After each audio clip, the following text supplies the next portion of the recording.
ఎంత ధైర్యం అండి వాడు సినిమా యాక్టర్ గా నాకు అర్థం కాదు.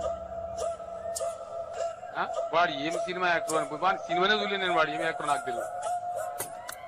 వాడు నిన్న వరంగల్లో తెలంగాణ గడ్డ మీద నిల్చొని అరే కేసీఆర్ నీ తాట తీస్తా అంటాడా? వీడా చిట్కే కొడితే వాడు 1000 తుంకలు అయితే నాకు కూడా అనుకుంటున్నాను. దీన్ని మీరు ఏమర్థం చేసుకోవాలి? నన్ను తిట్టిన నాకు బాధ. నన్ను రోజు 10 కుక్కలు తిడితే నేను పడుచుకోను.